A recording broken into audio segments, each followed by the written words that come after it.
news, Lobbyists are fed up with politicians accepting their money and then not coming through. opinion, When the automated police force orders you inside, that's just them doing their job.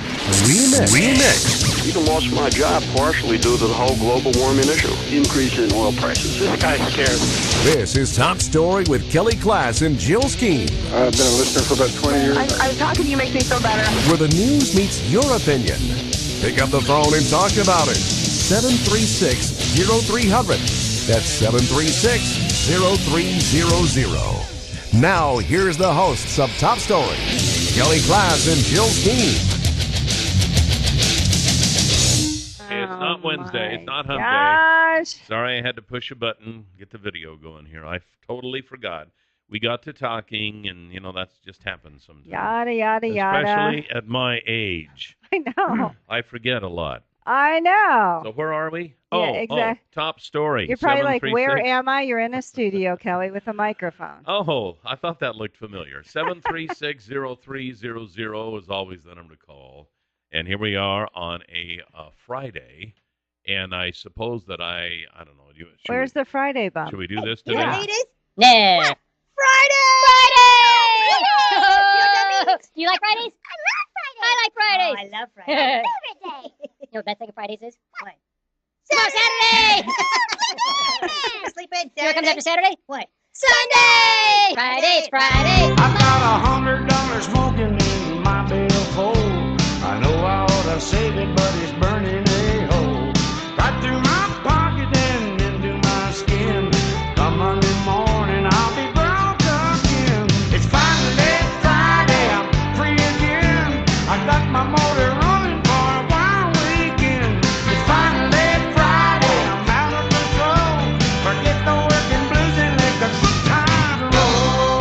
All right, there it is. There it is. At least something's in order here. That song is a lie. I do not have $100 burning a hole in my pocket. And if you did, it'd stay there. That's right. You wouldn't be spending it. Tell you what, whenever I Anyone who open knows Kelly. whenever I open my wallet, George Washington squints, I'll tell you now. There's light here? What are you kidding me? Has he lost his mind? Maybe. Oh my goodness, what are all these people doing running around in these metal boxes on the roads? I've never seen that before.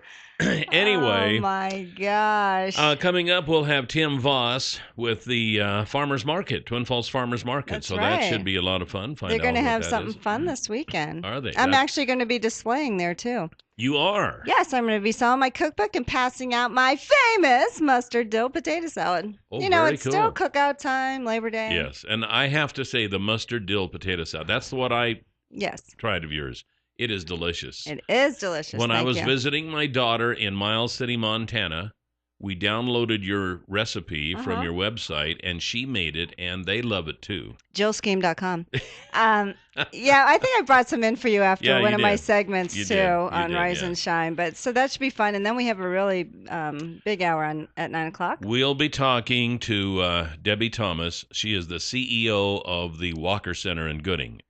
As you know, unless you've been living on another planet, comedian actor Robin Williams committed suicide, saying he suffered from depression and now Parkinson's disease, and it just but it kind of it takes something like that, it seems like, unfortunately, to raise awareness of a horrible disease or a horrible situation going on. And I know a lot of people, I think, and I'm going to ask Debbie Thomas this, I know a lot of people suffer from depression, but I think there are different levels of depression. Not all people suffer from what you might consider the fatal version of depression, which they could kill themselves. I think other people just, they're in bed for 2 or 3 days, they can't get out, not to the point where they'll commit suicide, but just suffering from depression. And then you wonder the connection between addiction and depression. That's right. And there was also a story about long-term illnesses and depression. So we're going to talk to her about that. Yeah, so I think it'll be a very interesting hour. Yeah, if any questions. Yeah, we want everybody to tune in for that. And if you have any questions or comments later on in the show, that would be a good time. And if anyone's been wondering, the update on our sleep and our cat, Gracie. Oh, do you want to yes. cue the music? Should we cue the music? The latest has been, and I almost even hate to say this because I don't want to jinx it, but the last 3 nights, Miss Gracie hasn't meowed at all. No kidding. That's right. We what we decided to do, and this is like little behavior modification, we have closed the bathroom door, which she used to love to go in and meow to get water from the tap. And we stopped doing that, and I have a bowl in the bedroom so she can drink at night. She's now learned she can drink from there. It's a different bowl from the kitchen where her food is, something new. And she doesn't meow anymore the last 3 nights. Please keep your fingers crossed. So maybe she was meowing because she wanted water? Yeah, And she knew a it little was in there? attention. And, and we bought that fountain.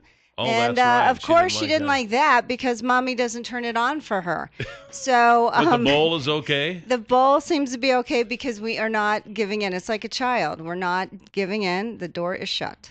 The bathroom door is see. shut 24/7 now. It's harder for me to get Tom to remember to shut the door than for Grace. No, I'm kidding.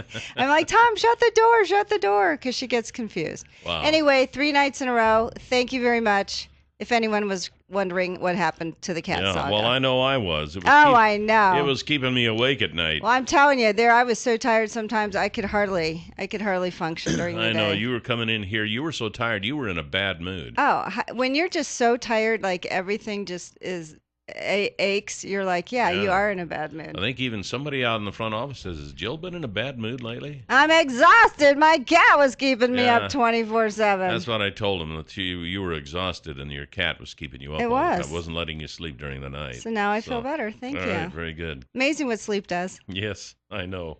One of the things in the news, 6 former platoon mates of Army Sergeant Bo Bergdahl, who spent nearly 5 years as a Taliban captive in Afghanistan, are shopping proposals for a book and movie that is sharply critical of him. Bergdahl is now being questioned by the Army concerning the mysterious circumstances surrounding his capture in 2009, trying to determine whether he merely wandered too far from base or should be charged with desertion.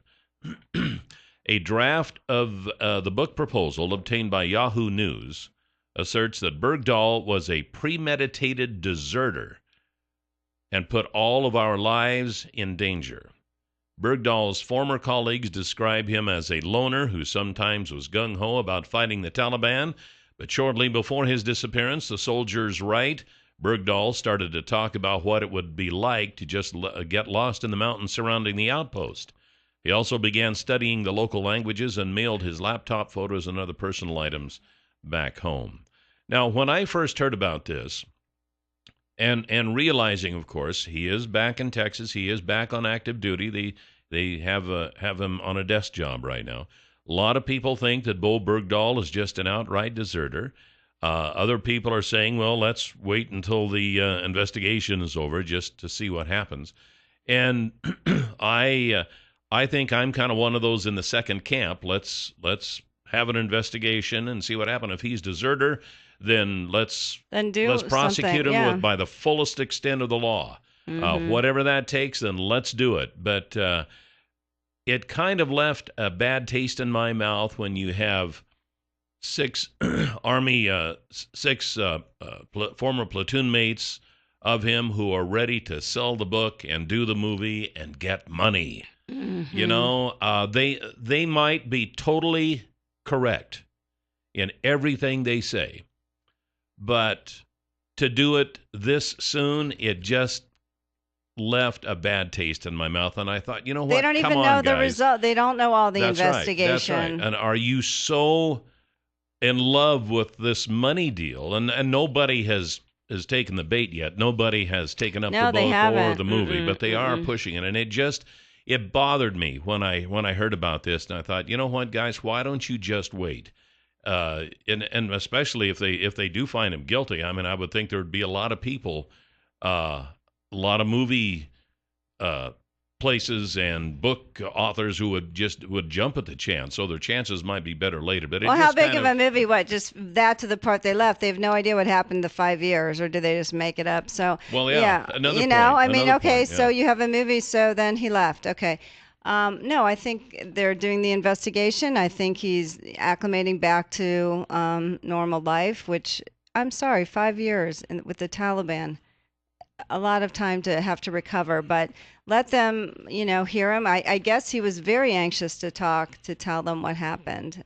He hasn't been holding out or saying, I'm not talking. And so, you got to wait and see, but to push it now this quickly, I don't know. What do you guys think? Do you think it's tasteless? Do you think they're just trying to profit? Like, oh, this good marketing, capitalism, like, what do you think this is? Should you turn in your fellow soldier like this? Where were they before?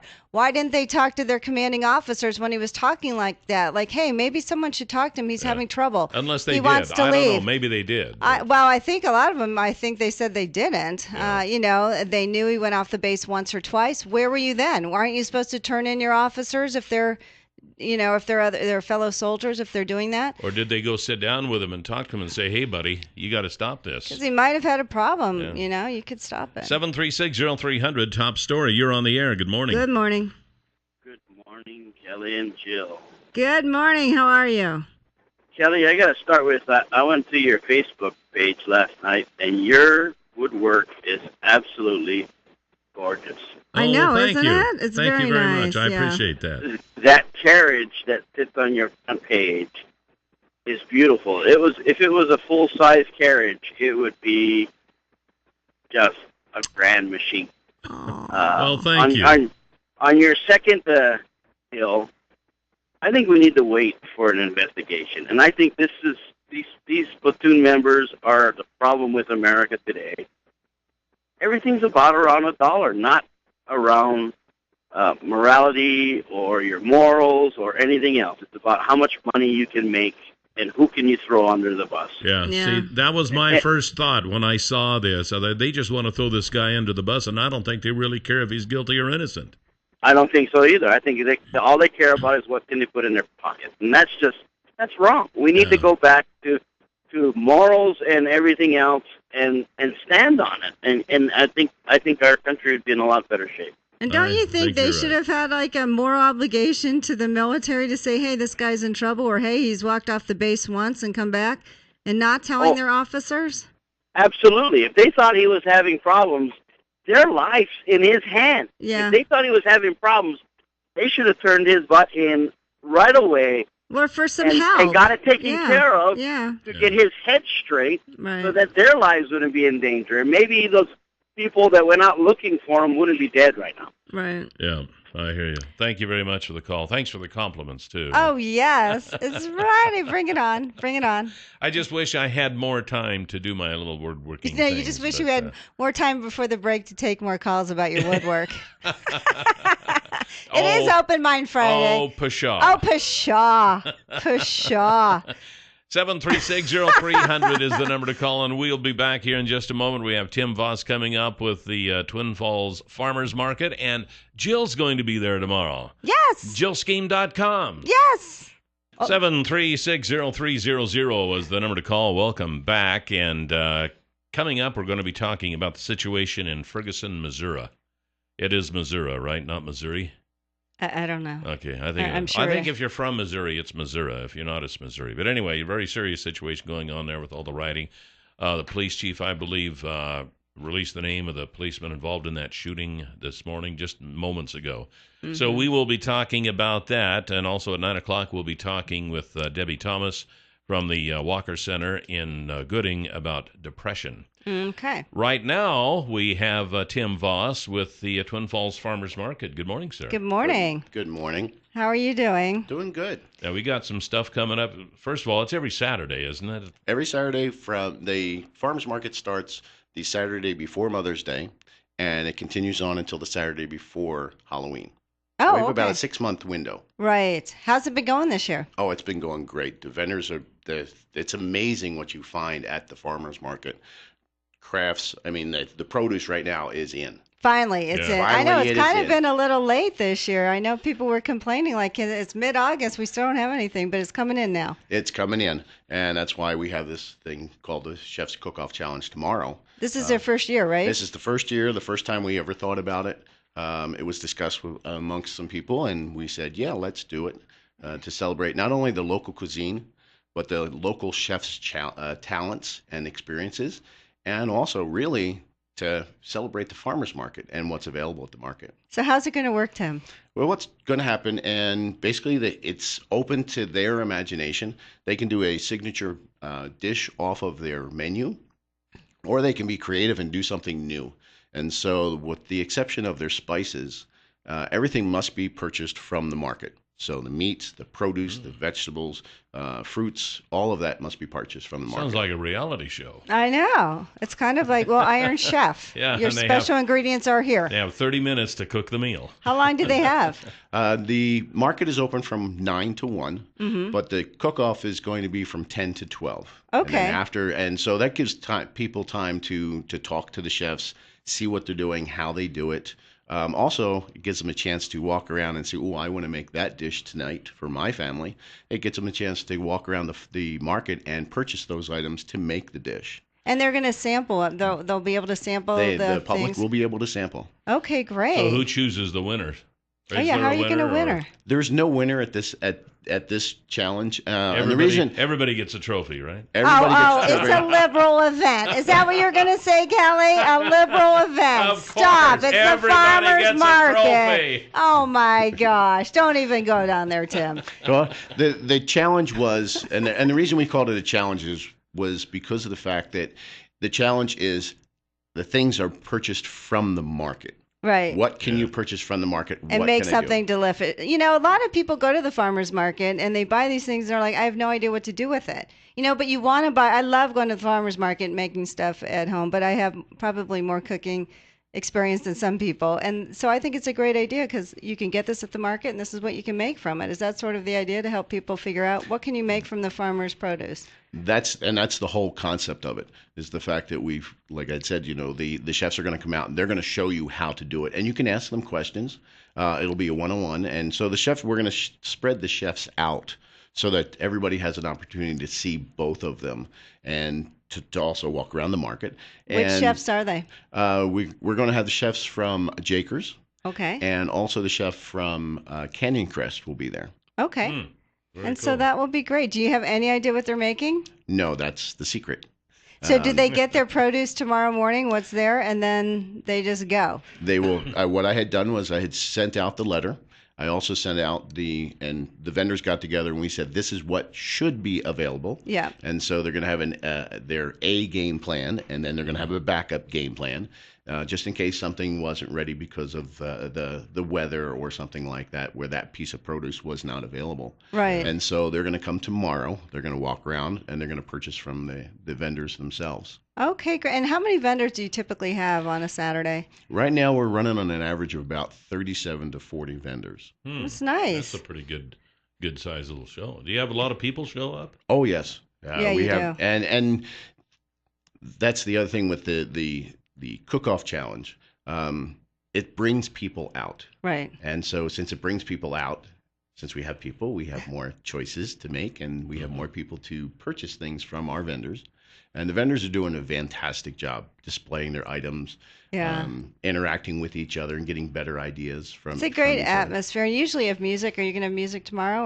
Or We hope to. Yes. We'll see what happens. I'm going to just double check this afternoon to make sure that they can arrive. Usually they have music and you have people cook. You can get breakfast there, lunch there. You have vendors there cooking things. We It's have vendors, just awesome. with food vendors. Yeah. A few weeks ago, we had the Farm Bureau came out. They did a live livestock display, an exhibit. It's not a petting zoo; it's an exhibit. And This is a cow. This is a cow. Well, the reason being, which was a great idea, because of the fact we've got the festivals, we've got the like for instance the Twin Falls County Fairs coming Right. up. So you're going to have a lot of 4-H animals there. Right. And the reason they came out to do it was because of the fact that we have young kids. And so the kids need to know how to approach the animal. It's true. What is proper, how is Yeah. proper to pet the animal, Good point. where they can stick their hand and where they can't. Yeah, Those yeah. types of things. So it was a very educational thing when they came out. We're about out of time, so it's tomorrow, Twin Falls Farmers Market. Where are you located, Chef's Channel. Tim? We're located across from the CSI Expo Center on North College, right at the Breckenridge Endowment Farm. 9 to 1 o'clock. 10 o'clock to 12 is the Chef's Challenge. Yes. All right, and that's So- it. Thanks, Tim. Thank you. Thank you. 736-0300. Always the number to call here on Top Story. Welcome back. And again, a reminder coming up at 9 o'clock, Debbie Thomas, CEO of the Walker Center in Gooding. We are going to be talking depression. But before we get into our subject at hand here, I just wanted to remind you that the Canyon Pond is now open. Actually, they have been open for several weeks. Yeah, they've been open for a while. And was in there here a couple of weeks ago and met Dave Hansen and such. And a really nice store. They've got camping stuff. They've got woodworking stuff. They've got fishing poles. They've got tools. They've got guns. And lots of them. I've been seeing pictures of them on Facebook. And they really have a good selection of guns in there now. So, we got the hunting seasons that are starting up. So if you're looking for another hunting rifle or something like that, even a handgun or whatever, they've got them at Canyon Pond. They're on South Shoshone Street, right across from Will's Toyota. I don't even know the street number, but around here we don't need that, right? We just need the correct street name. It's across from so and so, it's across from Will's Toyota. It used to be Vickers Western Store there on South back Shoshone. in the day. Back in the day, so you'll Back be able in to the find day. it. And tell Dave that Kelly and Jill sent you in, and have a good time. It's fun just to go in and browse around. And if you don't see something that you might be interested in today, you might tomorrow, because the stock moves that fast. So Canyon Pond at canyonpond.com, or you can call them at 933-2600. The situation going on in Ferguson, Missouri, where a black teenager was shot earlier this week by a police officer. They just released the name of the police officer, I guess, this morning. I don't know if we have the name or not. I doubt that we're going to know him. No, we have the But name. Let me see. I think it was, I want to say it's Darren Miller, but let me just double check. Go on. Someone who had been on the force for like 6 years, I believe. No disciplinary action. Darren Wilson. Darren Darren okay. Wilson. Sometimes I wonder, too, in cases like this, if we don't rush to judgment. Someone is shot, and all of a sudden, well, it's got to be the policeman who shot him for no reason, and it is not always the case. But to go in and have a situation like we have now with all the rioting and the looting, it's just Well, they only had rioting and looting the first night, and it's been calm. Last night was very calm. They put someone else in charge of it, a state highway. Understood, but we shouldn't have even had it the first night. Well, you know what? I think it's more than just this incident. I think it's the tipping point for this area. And if you hear the history of what's happened in this town and the racial aspects, no, you shouldn't have it. However, I think how they handled this situation by bringing in really militarized equipment and officers and riot gear and tear gassing these people and telling them they can't gather and protest peacefully and shutting down the media, arresting reporters. I'm sorry. This is like Baghdad, USA. Seriously. There was a story yesterday morning, and we didn't get to talk about it. It was a story yesterday morning when some of these officers in full combat military gear went into a McDonald's restaurant, told everybody to get out. There were a couple of reporters there, one for the Washington Post or something. And Huffington Post, two of them. And the Huffington Post, and they told them to get out, and I guess they weren't packing their stuff fast enough, and they took one guy and smashed his head into a soda fountain, and it's like, what in the world is going on here? And they were shutting down a private business. Yeah, how can they do that? Shutting. I never think called they're martial out law, of I don't believe. No, they haven't called curfew, nothing. I think it definitely the wrong response. But last night was a good response, and but I'm sorry, what's going on? And to gear up all these police departments with this equipment, and a lot of these people are not trained on the equipment, but they're dressed to the hilt. And What for? 736-0300 is the number to call. The phones are running over, so let's just go ahead and get some opinions. Top story, you're on the air. Good morning. Good morning.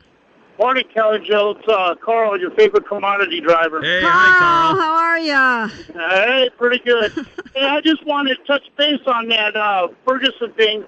You know, I was thinking about it, and it just makes me really grateful that I live here in the great state of Idaho, in Twin Falls, where we don't really have none of that stuff going on.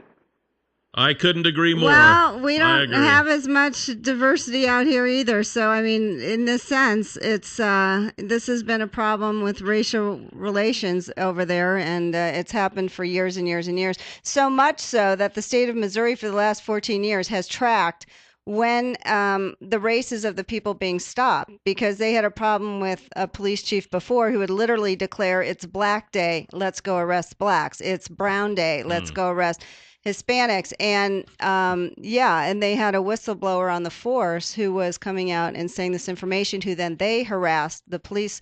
They've had a history of this, and so that's why I think plus that eyewitness walking with Michael Brown, the police hadn't interviewed him for 4 days. I'm sorry, 4 days? You don't interview the guy who was with Michael Brown during the incident? Hello? I know, there's some funny stuff going on. Funny stuff, but the militarization of the police forces is what is outrageous, disturbing also. Outrageous. And I haven't noticed that around here, and so I agree with Carl, you know, of the policemen that I do know, I don't see this happening, but I don't know. Maybe we're jaded here in Idaho. 736-0300 is the number to call here this morning on Top Story.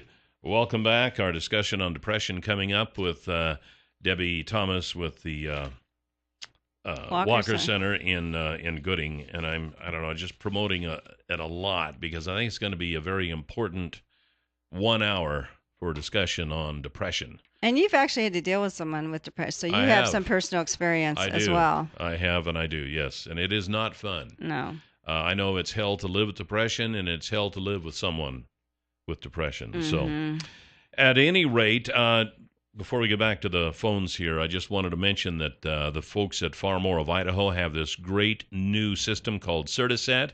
With the Certiset irrigation system, you can grow and harvest every square inch of your field. You know how it is now when you have pipe for the sprinklers that go around the field, and you got to spray around it with ground killer and weed killer and all that stuff, so you can get up to the pipe so the weeds don't grow around it. It really becomes a mess in itself. There's a new system called Certiset. This is a flexible pipe that actually goes out into the field, and you don't even have to move it out of the way when you go out to swath your hay. There is a special attachment to the swather that lifts the pipe up, lifts it over the header and back down again, and you just swath away. And so when you're done with the hay, getting it out, getting the first, second, or third cutting, or even fourth cutting in some cases, you just start the water again. You don't have to have the crew come back in and take the pipe back out. You don't have to do any of that weed spraying. So it's really a cool thing. They can tell you more about it at Far More of Idaho, farmoreofidaho.com or 324-3341, and they can help you out. Talking about this situation going on in Ferguson, Missouri, I guess one of the rabbit trails off of that is the militarization of the police that we see. And I think that is a lot of what is causing a lot of the riots there when you have what look like full combat soldiers. It's more of a militaristic type situation they have than it is a police situation. And I think that's making people, I think that's it irritating made people it worse. Well, last night, I mean, they changed things yesterday. My question is, what took the governor 4 days to make this change? I'm sorry. If you watched any of this on TV, this was not helping the situation. It was like something you've never seen. And did they even know what the Constitution was? Sorry. You're not shutting down media. You shouldn't be, shooting gas at people, telling them they can't only gather during the day, whatever they were doing. It was just, pointing their guns at people that did nothing wrong, arresting people for not listening. They arrested the alderman for not listening. They arrested, the reporters for not getting out of the restaurant fast enough. I'm sorry. Are those crimes? Are those crimes? One woman was a pastor. She was actually praying, and she got hit with a rubber bullet, and they showed a picture of that. Ouch. Nasty. That was very nasty, yes. Yeah. So and I've got a letter here that is written by Senator Rand Paul, sent to Time Magazine. I'll start to go through this here in a bit, but we do have some phone calls. So, top story, you're on the air. Good morning. Good morning. Hey, good morning. I want to talk about the 80-mile-an-hour speed limit. What? What about it? What is Open Mind Friday? Go ahead. My wife was going to Pocatello yesterday and passed those 3 accidents, and we got these 18-wheelers that are using retreads. And now they're going faster, so retreads don't, if you know anything about retreads, they don't last very long. Right. And that truck had a blowout or whatever, but that caused the 1 death, or the 2 deaths there. But yeah, every few miles she was hitting an accident. Oh, goodness. Yeah, I know. They had a lot of them on that. And I make quite a few trips between here and Boise, and I see a lot of those retreads out in the middle of the road. And there are times, especially if you're on a motorcycle, boy, if you hit one of those, it is all over. If you hit one in a car, it's bad enough. And sometimes they're a little difficult to avoid. Get around. And going at 80 miles an hour, yeah, you're right. Of course, the trucks are only supposed to go 70, but... Well, the retreads blow at any time, they so do. there you go. Do. So, at any rate. My goodness. Next caller, okay, top morning. story, you're on the air. Good morning. Good morning, Kelly and Jill. You're Good back. morning. This whole situation out there is out of control. I mean, our police departments all over the place, you're seeing more and more. Maybe it's just because of Facebook and YouTube and everything else. You're seeing more of the bad apples. But there was no reason to shoot that kid 8 times. I don't care what the circumstances were. I don't think there was a reason to shoot him 1 time. Well, there's a dispute over possibly fighting over the gun in the car. Now, if that happened, the kid was wrong to even do that. But the kid had his hands up. I mean, give me a break. And then to turn this into a military action, and then you got bad apples on the other side. What does stealing rims have to do with losing your shooting? life? Definitely, the looting should never have the happened. looting and stuff is just ridiculous. Well, they only looted that one night. But if you listen, did you hear the interview with his friend who was walking with him? Yeah, the whole thing is so unreal. I mean, but there is stories out there, Jill, that are getting blown out of proportion. The people that got arrested in the McDonald's. I heard an interview yesterday where the store manager asked them to leave more than once because they were camped out there all day long doing their stuff in there, and they were asked to leave because... Taking up room. You're just taking up room. You guys are just occupying But for the space police to come in and shut down the restaurant? Hang on. With a poor cup of coffee, they were asked to leave. The store manager called the cops. The store manager called the cops to ask them to leave. But anyway, there's wrongs all the way around that whole thing. It was handled so badly, it's not even funny. I want to go over a letter here that was written by Senator Rand Paul, sent to Time Magazine. I think he kind of nails it when he's talking a lot about the militarization of the police and such. He says, anyone who thinks race does not skew the application of criminal justice in this country is just not paying close enough attention, according to Senator Rand Paul, who writes for Time amid violence in Ferguson, Missouri, over the police shooting death of Michael Brown. The shooting of 18-year-old Michael Brown is an awful tragedy that continues to send shockwaves through the community of Ferguson, Missouri, and across the nation. He goes on and says, if I had been told to get out of the street as a teenager, there would have been a distinct possibility that I might have smarted off, but I wouldn't have expected to be shot. The outrage in Ferguson is understandable, though there is never an excuse for rioting or looting. There is a legitimate role for the police to keep the peace, but there should be a difference between a police response and a military response. The images and scenes we continue to see in Ferguson resemble war more than traditional police action. I just want to stop right here and say I read a couple of accounts this morning from Afghanistan and Iraq veterans who said that they saw equipment in these scenes from Ferguson, Missouri, that they wished they would have had when they were patrolling in Iraq and Afghanistan. Yeah, I mean, so it's what ridiculous. does that tell you? Well, the Defense Department is overspending. because they're handing these out to police departments Well, for but free. No, why weren't they sending them to Iraq and Afghanistan, but yet they can Who get them in knows? Ferguson, Missouri? Who knows? Glenn Reynolds in Popular Mechanics recognized the increasing militarization of the police 5 years ago. In 2009, he wrote, "Soldiers and police are supposed to be different. Police look inward. They're supposed to protect their fellow citizens from criminals and to maintain order with a minimum of force.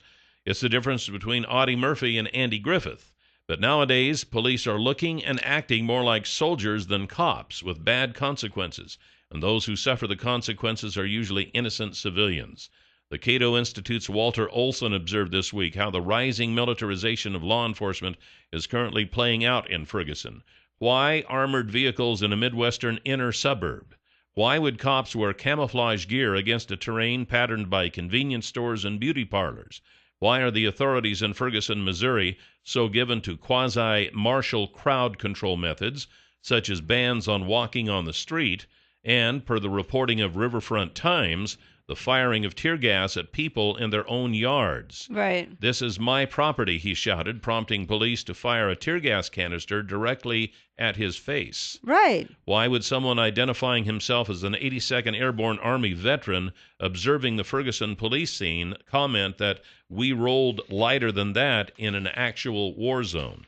Olson added the dominant visual aspect of the story, however, has been the sight of overpowering police forces confronting unarmed protesters who are seen waving signs or just their hands. How did this happen? Most police officers are good cops and good people. It is an unquestionably difficult job, especially in the current circumstances. There is a systematic problem with today's law enforcement.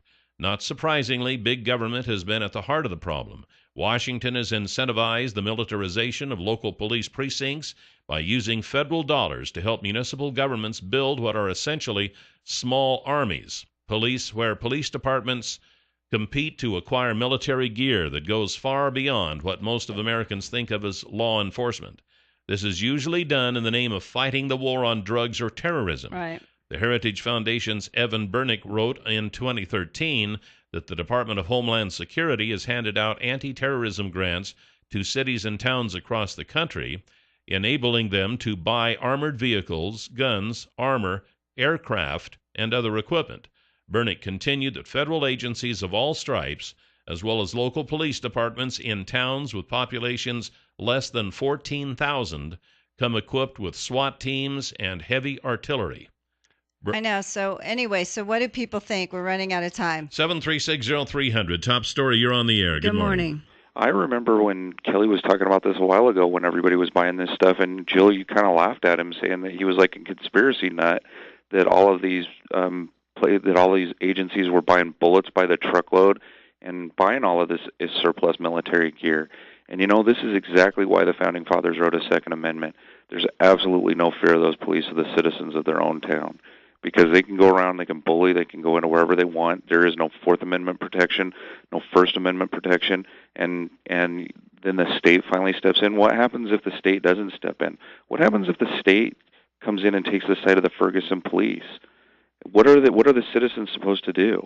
Well, the president came out and the attorney general's come out, and my mocking that there was a separate army, that's my mocking that there was a separate army that's being built. You don't think that this is a separate army now? These are police officers that are equipped like army. Are playing army. Yeah, no. Yeah, that's another army. The second army is the Bureau of Homeland Security. Well, and it's all these police forces too that are getting these M16s and everything else. When everybody goes around, look, I think police should be properly equipped to deal with like what happened in Los Angeles. There should be some specialized response, so when somebody shows up in body armor and robs a bank, we can stop them. Right. I thought that's why we had the SWAT teams. Exactly. This is insane. It is insane. And to say, okay, and then Jill, I'll just take it a little further. What happens if a president gets elected that you don't like and an attorney general you don't like, and then they start doing things like, hey, what's happening in Ferguson's okay, let's send the National Guard to back them up. You guys, it's like people don't think about why the founders wrote the Second Amendment was not. I mean, the thing of it is people are standing up saying this isn't right, and the more that's been on this, there's the pressure of like, no, this isn't right. People aren't going, oh yeah, that's great. We're all seeing what's happening. Even people from Gaza are saying, yeah, we know how you feel. Give me a break. 7360300, top story. You're on the air. Well, over in Caldwell, Idaho, there was a recent, not hostage situation, but the police showed up with one of these things just because someone had barricaded himself into his own vehicle or his own house, and that's a little bit extreme there, having that thing run down the street, so I don't know. That's kind of what I'm thinking. I know things are getting tougher out there, and believe me, my heart is with the police, but I mean, you got to have a line there. Next thing, what are we going to be doing? Rolling down the streets in army tanks, Well, why was this allowed to go on? Why was this? I mean, the police chief kept saying we're going to try to work with the community. The guy should have been let go immediately, and someone else. But now they've pulled it back. Why would the governor wait 4 days for this to finally do something? Well, the gears of government roll slowly. I don't know, but well, at any rate, he's a governor. It's a bad You're situation. A state. Do something. It's a bad situation. We'll keep an eye on it and see what happens, especially over the weekend. Next hour, we have Debbie Thomas, CEO of the Walker Center. We'll be talking about depression right here on Top Story. And 7360300 is always the number to call. The news is next from the Fox Radio News Network. And welcome back to Top Story. 7360300 is the number to call. Welcome back, Jill. Thanks, Cal. 64 right now. Is it raining? I didn't see rain, no. Okay, it's not. The limited time I looked, no. Okay, well, they a week or so ago they were supposed to reseal the street out front here, Park Avenue, and then the rain delayed them, so they finally did that yesterday. Yeah, and I parked on the other side, and then I said, "Are my shoes going to get nasty?" And the guy goes, "Yeah." I said, "They are." Why did you have me park on the other side? So I tiptoed over, but then I saw a puddle. So I went into the puddle, and it washed it all off, and then I wiped it on the grass and got into my car. Wow, wonderful. Yes. By the time I walked across it at noon, it was dry. Yeah. They said it would take an hour to dry. They were driving on it by then. I actually almost said to the guy, "Can you give me a piggyback ride? These are my nice shoes." You want black tar seal on it? Like, what? Well, at any rate, we have a serious matter to discuss this hour. As everyone knows, last weekend, comedian actor Robin Williams took his life, suffering from depression, and as we find out afterwards, several other things were also haunting this man. And it seems like it takes a tragedy a lot of times for us to kind of become aware of something, and depression is something that has been around for ages, and it is something that affects probably more people than we know about, and more people than we are willing to admit, more people than they themselves are willing to admit, I suppose. But so we thought we would bring in an expert. We have Debbie Thomas with us this morning. She is the CEO of the Walker Center in Gooding. And Debbie, thanks for being on the show this morning. Thanks for coming in. Thank you. It's an honor to be here. First of all, just kind of establish your credentials. Tell us a little about your background. I have a master's degree, and I've been working in the field of counseling and addiction for about 30 years. I have licensed professional counselor as well as a certified alcohol and drug counselor. All right. So being in the field for 30 years, has it gotten better, worse, or what? I think our skills and techniques for helping people have actually improved. We have more evidence-based instead of just sort of chatting with people. We really know some techniques to do that help outcomes. But the sad part that I haven't really seen is the stigma's still there, and people fearful to come in and talk because they're afraid what people will think, or will I lose my job, or will somebody judge me? Mm-hmm. And that hasn't changed. So that's sad. As far as the population is concerned, do we have any statistics as to those who actually admit that they suffer from depression? What's the percentage? Right. You're talking about 30% of the population. So really? Yes, there's a large, and depression is something where some people have depression that lasts for their entire life, a clinical depression, but episodes of depression, there's about 3 in 10 people that at any given point are suffering from depression. Is that normal to have episodes of depression? I mean, because, you can lose a child, a pet, whatever. Absolutely. There's no such thing. We'd all be deluded if we were thinking that life was rosy and sunshine all the time. But would we know it was rosy and sunshine if we didn't know what sadness was? That's It's all true. relative. Yeah, If you were like that the whole time, static as being happy, would you know you were happy? Or would you think, I don't know what sad is? And you appreciate things more when you have moods that change. I mean, when the old saying is stop and smell the roses. If you didn't see the rose blooming and have the opportunity, would you really enjoy that moment? Right. And people have tragedies happen. There's minor things. Somebody runs into your car and it causes you to have a couple of really bad days where you feel down and depressed and worried and anxious.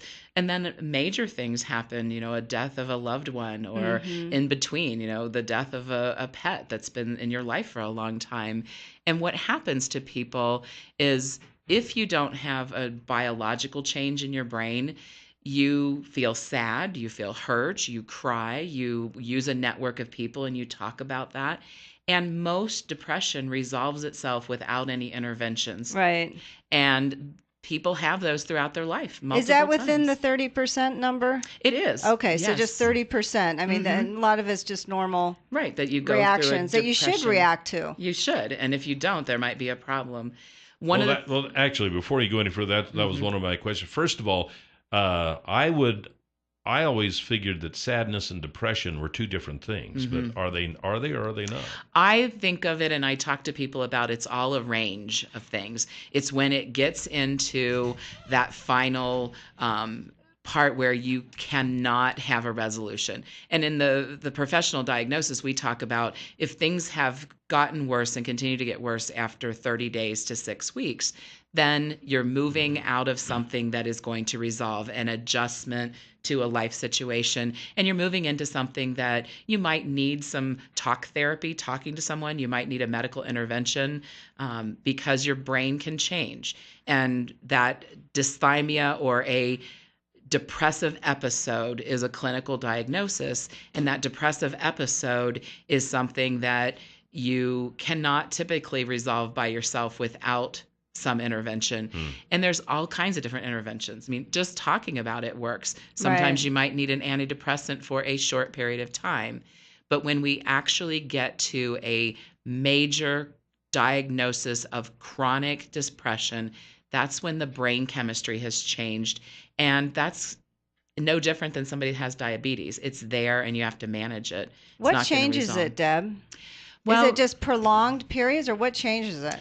There's lots of combinations. Some people are more predisposed, but it really all goes with how your brain works in the synapses. We all have serotonin and we all have dopamine. And dopamine is the kind of relaxing, I can get through things. And the serotonin is what regulates your mood. The more serotonin you have, the better you are.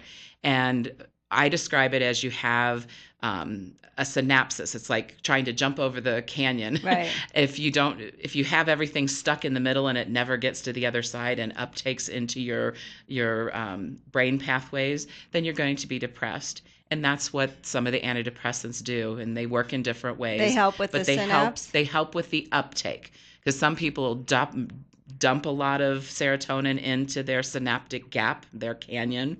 But if it doesn't pick back up, it's kind of like, okay, there's a lot of vegetables that are on the table, but if I never picked them up and put them into my mouth, I'm not going to have good nutrition. Right. So can you take a blood test to indicate whether you have too much? There are lab work. Is that a sign? There's lab work that can, but everybody's different. Everybody's baseline is different. And I'm not the expert. I'm not the neuropsychologist, and I'm not the MD. So knowing levels and things, that's not my expertise. But that's basically what happens is when you get to a clinical depression, your brain has truly changed. And then you have to come up with a way to regulate medical interventions, social network interventions. You're kind of beyond the help of just talking to them. Yeah. And I imagine, I can just bet that a lot of people have a problem thinking that you can cure me just by talking to me. Right. And you can't, for a clinical depression, you can't just talk to somebody. That's where there needs to be a combination of things. But we do know that for that mild depression, the adjustment disorder, You can talk definitely. yourself out of, and you can do non-medical interventions, sleeping at regular times, eating healthy, having exercise, being connected with people that are positive and give you unconditional regard. They allow you to talk about that sadness. They don't But go, therapy, you can also, if you don't have that in your family, because some people grew up with people who don't share and talk, that a therapist does work. Absolutely. That's Yeah. what the therapist says. Yeah. And sometimes people say you're paying to talk through your situation. And you know what? And it you is. need it. Yeah. It is. We got a caller. Debbie Thomas is our guest this morning. She's the CEO of the Walker Center. We're talking about depression, and we have a caller. Top story. You're on the air. Good morning. Yeah, good morning. My question is maybe the lady can give me some input on this. I have some of the same issues as Robin Williams, and a friend of mine called me since when he passed away. It affected a lot of people in this country, maybe all over the world. But I was thinking that maybe he got into a dark space where he couldn't get out of. I've been there. And he's so dark that even when the sun's out, the world seems really, really dark. But what I do with my situation, I'm an older guy. I'm really healthy physically. So what I do is I work out stringently. I never have been a smoker or a drinker, and I live a very, very clean life. And one other thing I was going to say, I do a hike every morning where people have got to know each other. It's a trail here on the canyon, and there's a lot of people that have that same issue, depression down here. And after you get to know them, they open up about it a little bit. And I think another thing that a lot of people don't open up about it is because it has a mental illness, it has a stigma behind it. Can you give me some input on that, please? Thank you. You said so much there. I know. The thing that really... In a one-word answer, Deb. I would echo the stigma is Yeah. really large. We need to be able to look people in the eye and say, it's okay to talk about your depression. Yeah. Be able to look young people in the eye and say, if you're thinking of hurting yourself, or if you're in that really dark place, let's talk about it, because we do know how to do interventions. The second thing that this caller said that I would touch upon is that Robin Williams and many other people, it's not one thing that's going on. It's a combination of things. And suicide itself, that was the tragic outcome of what happened in Robin Williams' life. But it was a combination. It was the depression. It was an adjustment to his changing age, probably, and the roles that he's had in his comedic and movie life. It was understanding that there was some health issues that were changing. But the other stigma that hasn't been talked about is the fact that he was using alcohol and drugs to manage his depression, and or that was another primary addiction. We don't talk about that because there's as much stigma for people that are addicted to alcohol and drugs. And Robin Williams had been doing, like this caller said, he had been sober for 20 years, and something changed in his world that he went back to drinking. And that combination of things really probably is what occurred for him. I mean, none of us will know. We weren't there. Yeah. Could it be that because, connection between addicts and depression, could it be that the drugs, alcohol, whatever, are substituting serotonin or something to get them a boost where out of their depression? Could that change their brain chemistry as a pill would? Absolutely. Alcohol, drugs, marijuana, the opiates, all of that changes your synaptic membranes as well. And so for somebody that's already depressed to drink alcohol, alcohol is a central nervous system depressant. And for him or anybody to drink alcohol, at first you think, oh, it lowers my inhibitions, it makes me more giggly, I can talk to people easier. But ultimately, that's a very short process, and then it results in more depression. So it kind of could be feeding it. Mm-hmm. So a lot of times when they've had friends or family that have been addicts, and maybe they go back to that drug, it could create more depression, and maybe that's why they result in suicide? Yes. I brought a statistic with me that suicide right now in the United States is the 10th leading cause of death. Wow. But suicide by itself is not the problem. The problem is that depression, and then when you add the alcohol in, depression is the number one, and you throw in alcoholism, and those two things together are comorbid for why people actually lose their life. Wow. So if we can't talk about depression and we can't talk about the need for treatment for alcoholism or cocaine addiction or methamphetamine addiction or opiate addiction, we're not going to get to helping people save their lives. Well, we have Debbie Thomas with us from the Walker Center in Gooding. We'll be right back. 7360300 is the number to call. 7360300, the number to call here this morning on Top Story. Yesterday's $100 instant winning name is Jamie Gavner. Jamie Gavner, congratulations. And your $100 word of the day for today is mow. Mow. After all this rain we got, I finally had to mow the lawn. M-O-W. But boy, it's mow. looking good, you know? Mow. M-O-W. So go to our website, newsradio1310.com. Click on Word of the Day, type in Mo, listen Monday. If you hear your name Monday and you played the Word of the Day today, you win $100. That's how just easy like it that. is. That's right. Debbie Thomas is our guest this morning. She is the CEO of the Walker Center. We're talking about depression, kind of going back to a caller that we had doing a lot of physical activity. Can that help alleviate some of the symptoms of depression? It can, and think about depression as a gradient. If you're clinically depressed and you can't get out of bed and you can't put your shoes on, that's not when exercise is going to help. That might make you feel worse because you feel ashamed of yourself. But in a preventative state, when you have depression or you have a tendency in that way, being physically into a routine. So getting up and having a routine where you're getting up the same time of day so your sleep is regulated, being able to have your version of exercise, whether that's a walk every morning with friends, whether that's yoga, swimming, all of those things are in what we call the preventative routine to manage. And I asked you during the break, what do you think the biggest cause of? Because you hear all the time now about teens and depression. And when we were younger, you never heard that at all. No. So, and you were talking about this. Our adolescent brain, and this is the whole discussion we could have, but our adolescent brain is an organ. It's changing so much in adolescence. And I like to describe to people, think of a newborn baby and how much they change in the first 6 months. Yeah. In adolescence, that's what your brain is doing inside of you, and you cannot see it.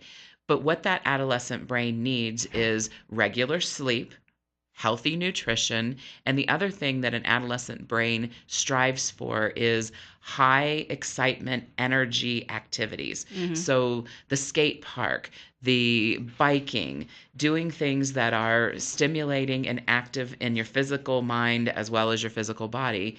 And unfortunately, our American lifestyle, we've become more sedentary. We're in front of computers. We're in front of gaming.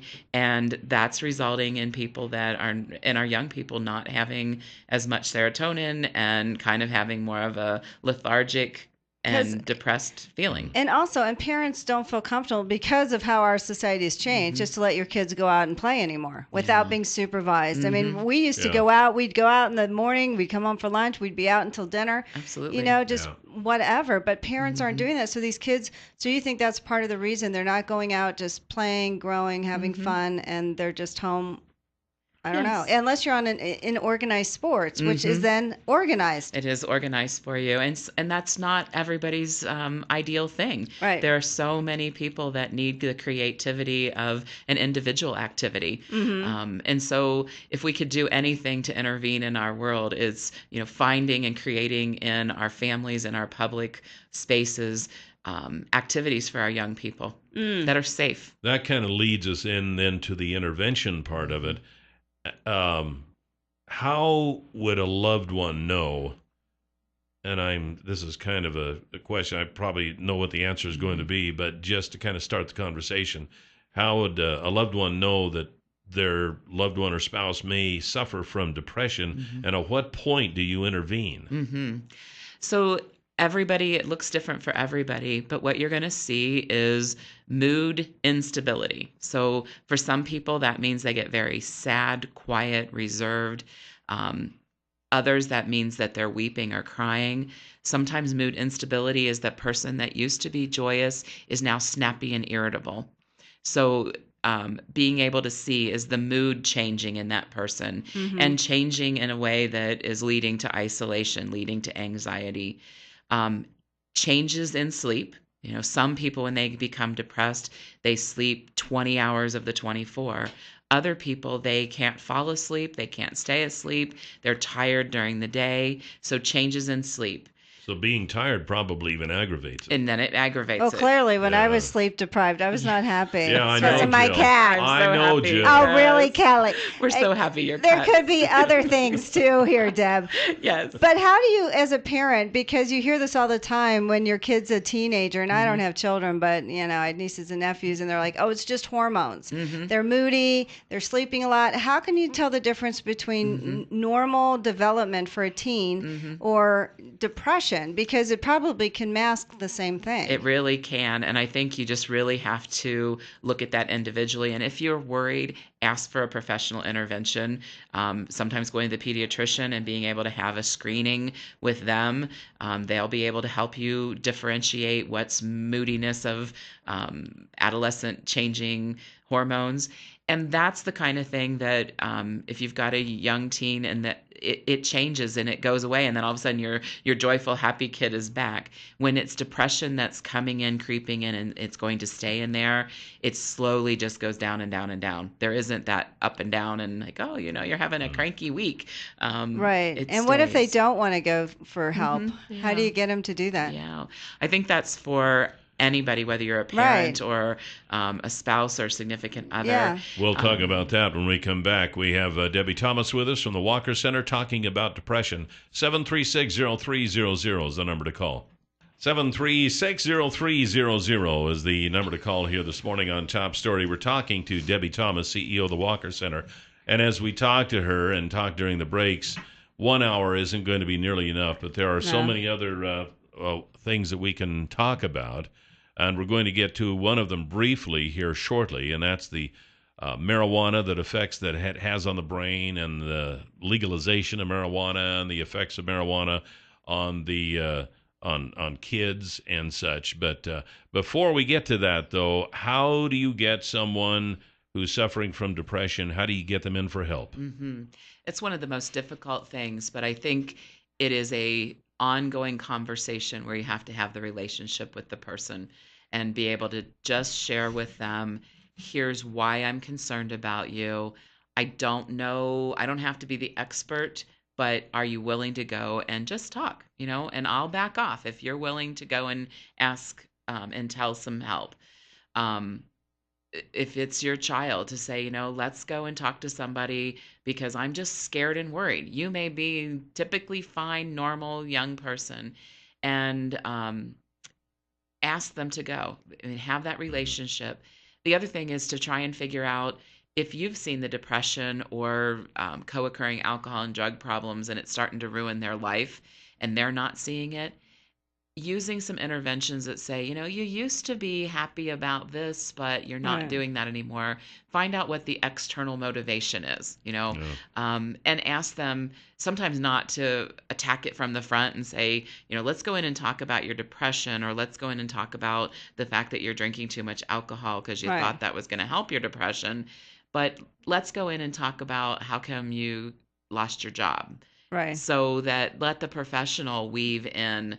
Like, why don't you feel joy anymore? Or and you must ask them too. You have to say, you must not be feeling good too, right? I mean, they probably don't feel normal or happy either, and they're probably confused. Like, why is this happening? Yes, as a professional, you're really looking at the entire person. Right. You're looking at what are the medical things going on, what are the physical aspects, what's the sleep pattern, what's the environment like? Did something change where you used to have a network of support and now you don't? Right. We know how one thing can put things off balance, and then really just evaluating. Is it something that we can talk you through, help you with some interventions, getting involved with people that have similar situations, depression support groups, recovery from all kinds of addiction. Those support groups work because other people, you can kind of hear it from somebody better than the authority figure, or your mother or your wife or your husband. Or even to know that you're not in it by yourself. You're not in it alone. Yeah. And I was going to ask you, because we talked about a little bit earlier in the show about people on antidepressant drugs, and you talked about how they don't work right away. Yes, one of the things that we we struggle with educating people that they think that an antidepressant medication will work in the same way that I'm going to take a aspirin or a Tylenol, that I'm going to use it, 30 minutes later it's going to work. Right. And the antidepressants, there's several different types, and to really work with your physician and understand that it's going to take you 7 to 10 to 14 days for the medication to build up to a therapeutic level and begin to do what it needs to do in the brain. And then at times, depending on what happens, you might need to adjust a medication level. So you can't say, oh, I'm feeling great, and stop it. Which and a then, lot of times people do. and think, oh, I'm going to take this for 2 days, and then say, well, it didn't work, so I'm going to stop. That's some of the most difficult things for people on any medication. I was feeling better, so I'm going to stop. And going all the way back to the tragedy of Robin Williams, that's one of the things that his publicist and his family has talked about is he struggled with staying compliant with his medication. What I wanted to talk about, it would regulate his mood, so that really powerful manic comic that we all saw would go away, and he would go off of his medications. And then unfortunately for him, the darkest dark depression would creep up. And so then having to get back on the medication and try and pull yourself out of that depression. Because it would take days to do that. Weeks and days, yeah. With our younger kids. And they shouldn't just stop it right away. What happens when they stop it right away when you've gotten to a level like that? If it's taken so long for it to work, what happens when you stop right away? So depending on the yes, medication, it'd be great for taxation, but stopping from the abruptly neurological brain development of any of us, to the really if I had my choice, we not only would not have marijuana legal, we would not have alcohol legal. Well, see, that's what I was going to say. So when we talk about the brain development, our brains are not fully developed till the age of 25. Boy, that explains a lot. Yes, it can. And some people it takes even longer. Yeah. Not any genders, you know. But what happens in an adolescent brain is the frontal cortex is the last thing to develop. So the front of your brain tells you decision making, reasoning, mood regulation. And we already know adolescents are moody as all get out. The hormones are changing. They don't know how to socially interact. They get disappointed and hurt and etc. And if we know that that's the normal brain has that difficulty, when you put in a central nervous system depressant, and that is alcohol and marijuana, they both are depressants. When you put those into an adolescent brain that's not fully formed, you begin to lower the decision-making process. There's mood destabilization. And what happens with the marijuana is you get the lethargic, the typical stereotypal things that are, nothing bothers me, everything's slowed down. Can't get off the couch. Apathy happens. Yeah. And then that goes exactly opposite of what the adolescent brain needs. The adolescent brain needs multiple changing of activities at a high pace, high adrenaline physical activities to allow that brain to develop. And one of the things with marijuana that we know is if your brain was predisposed to a mental illness like schizophrenia or major depression, the marijuana has a igniter that will flip that switch. And so the rate of young people that have schizophrenia has gone up. Has that increased? Has increased with the use of marijuana. Interesting. Wow. So it's really detrimental. The other thing that we've found is that we withdraw. We have people that said, "Oh, I can put the marijuana down. I'll outgrow it," but you do have a withdrawal syndrome where your body doesn't know how to get off of it. So you are addicted. There's an addictive component to pot. Physical withdrawal. Does your brain go back to normal once you're off it, or does it take a while? It takes a really, really long time, and the longer you've used any substance, the longer it takes.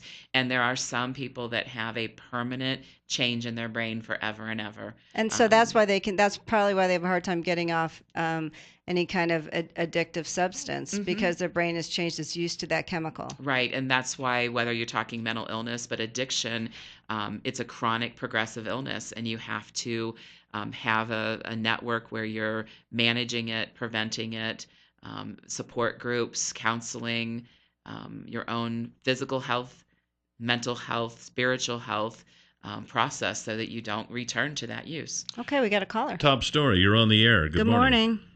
Yeah, she just gave a good reason, a scientific reason why the voting age should be raised to age 30. Oh.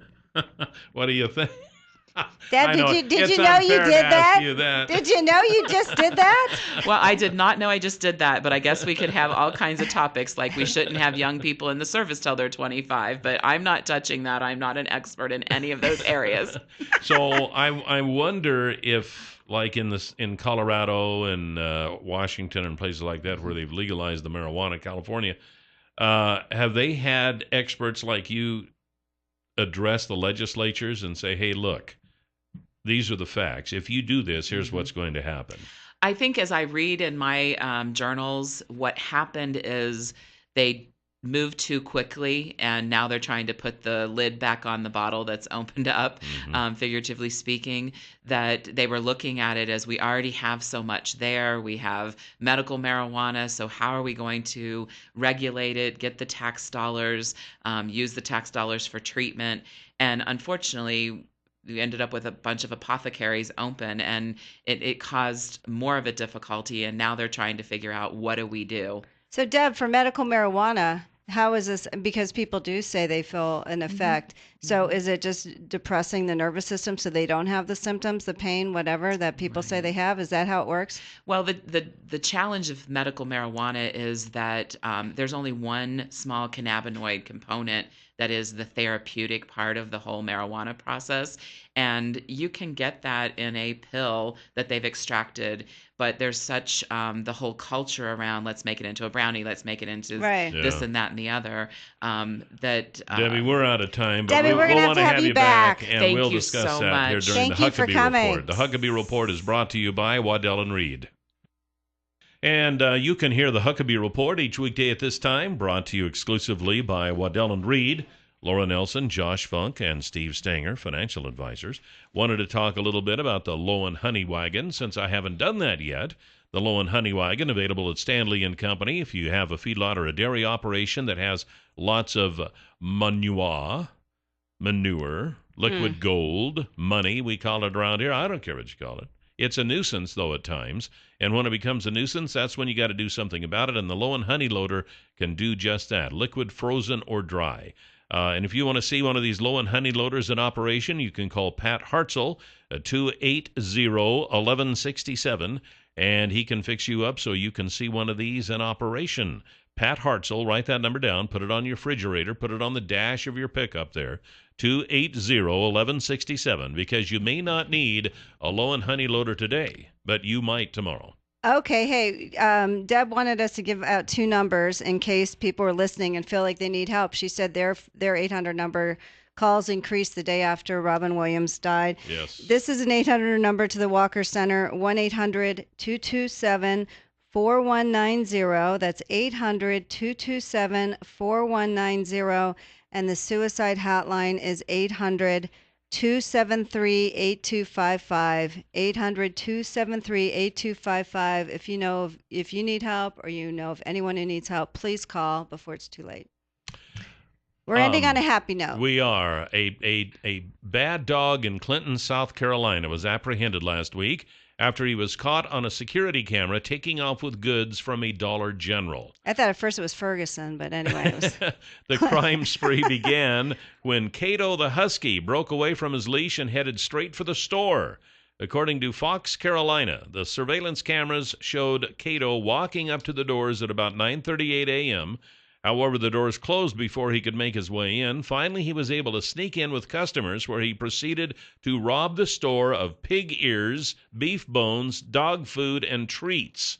The four-legged bandit then left the store in less than a minute, but returned 3 minutes later. They said, "We had to lock the door to keep him from coming back in." Cato must have known that he needed to hide his loot, because he took all the stolen goods and buried them nearby. The police, who filled out the report just for the fun of it, said they might have asked Cato for a confession, but the four-legged bandit exercised his Fifth Amendment right against self-incrimination. The red pod dog did have to spend some time in the pokey, but Holly Darden, Cato's mom, bailed him out and paid for the stolen goods. And they said he's done this before at the Bilo and at the Pizza Hut and at Ingles. So the Yo Cup could be a handy dog to have, I'll tell you. Oh my goodness! And so anyway, he's home now and very everything's cute. fine. It was very cute. And actually, tomorrow, Farmers Market, Twin Falls Farmers Market, 9 to 1. I'm going to be displaying there with my cookbook and my potato salad, and the chef cook-off is 10 to 12. All right, very good. Say, have a great weekend. We'll be back Monday. Goodbye, Jill. Bye, Cal.